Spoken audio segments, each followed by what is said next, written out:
Praise the lord. పరిశుద్ధ గ్రంథమైన Bible నుండి ఈరోజు ప్రశ్న: నన్ను నీకు అప్పగించిన వానికి ఎక్కువ పాపము కలదు అని యేసు ప్రభువారు ఎవరితో అన్నారు?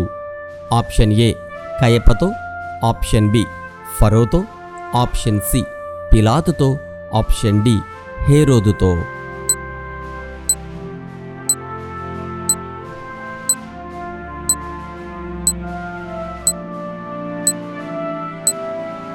సరి అయిన జవాబు పిలాతుతో. గనుక పిలాతు, నాతో మాటలాడవా?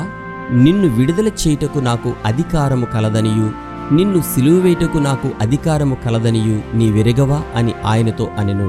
అందుకు యేసు, పైనుండి నీకు ఇయ్యబడి ఉంటేనే తప్ప నా మీద నీకు ఏ అధికారము ఉండదు. అందుచేత నన్ను నీకు అప్పగించిన వానికి ఎక్కువ పాపము కలదు అనెను. ఇది యోహాను సువార్త 19వ అధ్యాయము 10-11 వచనములలో వ్రాయబడి ఉన్నది. నీవు నా దేవుడవు, నేను నీకు కృతజ్ఞతాస్తుతులు చెల్లించెదను. నీవు నా దేవుడవు, నిన్ను ఘనపరచెదను. కీర్తనల గ్రంథము 118వ అధ్యాయము 28వ వచనం.